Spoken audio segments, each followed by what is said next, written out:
안녕하세요. 장관님은 법무부 상사법무과 검사를 역임하셨고 기업 관련 경제부패 수사를 많이 해오셨죠. 검사로 일하면서 관련 업무를 좀 했습니다. 장관 취임 후에 답변을 보면 부패, 경제사범에 대해서 국가가 더욱더 엄정하게 대처해야 된다고 하는 철학을 가지고 계신 걸로 알고 있는데 맞습니까? 자유시장 경제 운영하는 나라의 중요한 책무 중 하나라고 생각합니다. 화면을 한번 보시겠습니다. 장관님, 근데 우리 주식시장에서는 일반 주주들이 지배주주의 이익을 위한 회사의 결정으로 인해서 피해를 보는 경우가 많습니다. 이것이 윤석열 정부의 공정과 상식에 부합되는 겁니까? 주주들이 공정한 대우를 받아야 된다는 것은 꼭 윤석열 정부의 문제가 아니라 자유시장 경제를 운용하는 정상적인 나라에서 반드시 지켜줘야 할 부분이라고 생각합니다. 그렇죠. 근데 이런 조항을 했을 때 처벌할 수 있는 법적 근거는 뭐가 있습니까? 지금 이제 이게 저도 이제 이런 종류의 사건을 많이 해봤는데요. 이 우리나라가 특히 이제 2000년대 중반에 있었던 에버랜드 시비 사건 이후에는 주주 중심이 아니라 회사 중심으로 피해자를 봐야 하는 구성만 배임죄로 성공할 수 있는 구도가 되어 있습니다. 그렇지만 사실상 주주에 대한 책임이지만 그걸 법리 구성을 해서 회사를 피해자로 하는 식으로 치환해서 처벌 가능한 경우가 상당히 있고요. 그걸로 인해서 여러 가지 기소돼서 처벌된 사례도 많이 있는 것으로 알고 있습니다.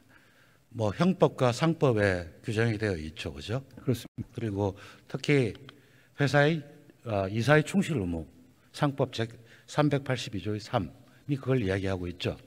뭐 배임하고 배임 규정이 꼭 거기에만 국한되는 건 아닙니다만 이사의 충실 의무라든가 민법상의 위임 의무 같은 것이 근본적인 어떤 그 가장 주된 법적 근거라고 볼 수는 있습니다.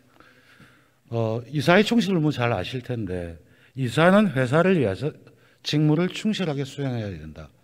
이 단어에 주주가 없습니다. 그렇죠.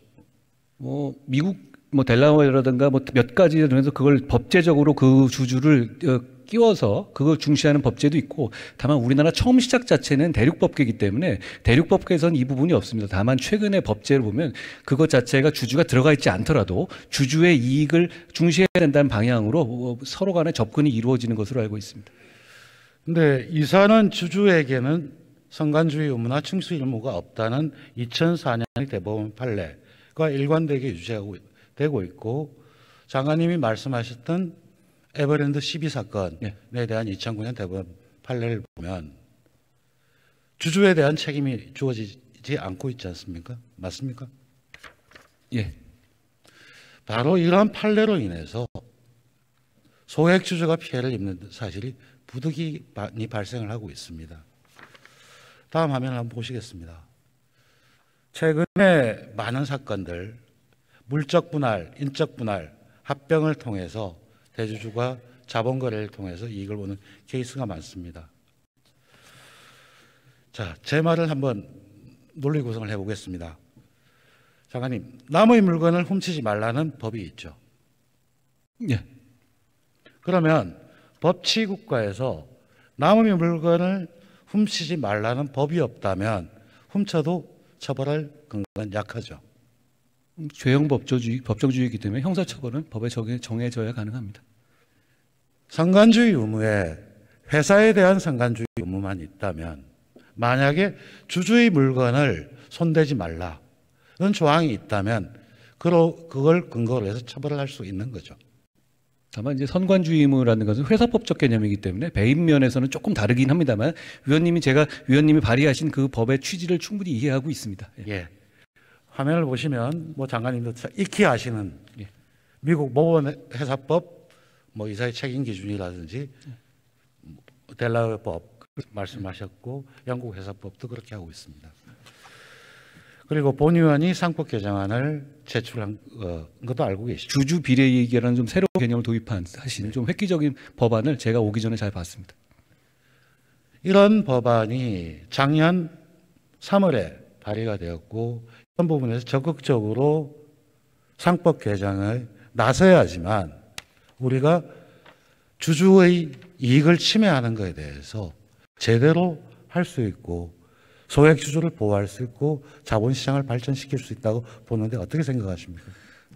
저도 그 방향에는 공감하고요. 저희가 상법 특별위원회를 지금 준비하고 진행하고 있는 것 중에서 물적 분할 과정에서 위원님 말씀하신 그런 우려들이 많이 있었고 최근에 소액주주들의 불만이 많았던 부분이고 그게 수긍할 만한 부분이 있기 때문에 물적 분할 등 기업 구조조정 시에 소액주주를 보호하는 방안에 대해서 저희도 어떤 개정안을 준비하고 있다는 말씀을 드립니다. 근데 물적 분할뿐만 아니라 인적 분할, 합병 등 자본 거래를 할 경우에도 뭐 잘 아시다시피 합병 비율을 산정하는 과정이나 여러 가지가 있습니다.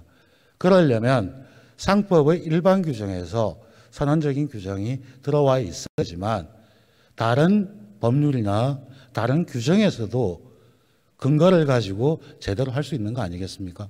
저도 위원님이 입법을 보고 이런 것도 있구나 했었는데 사실 그게 비례적으로 본다는 취지는 충분히 알겠는데 그런 입법례가 있지는 않거든요. 근데 어떤 의미에서 어떤 지향점을 가지고 하시는지 충분히 이해합니다만 그거를 넣었을 때 다른 우리나라 기본적으로 보면 이제 법인에 대해서 주주가 없이 1인 주주 회사에 대해서도 배임이나 행위를 인정하는 체제잖아요. 되게 독특한 체제인데 여러 가지 그런 상황에서의 어떤 다른 제도라든가 다른 제도 그런 면에서 조화가 될 수 있는지를 법안의 심의 과정에서 잘 검토해야 할 것 같고요. 저도 그 취지를 충분히 이해하고 있기 때문에 심의 과정에서 건설적인 의견을 내겠습니다. 예, 동의를 하신다고 믿고 적극적으로 법안 심의에서 법무부가 나서주길 기대하겠습니다. 소액주주를 보호하겠다는 입장에 대해서는 위원님과 저의 생각이 같습니다. 다만 법리적으로 어떻게 할지에 대해서 저희도 건설적으로 준비해서 저 말씀을 올리고 거기에 대해서 토론할 수 있도록 하겠습니다. 네. 네, 들어가셔도 좋겠습니다.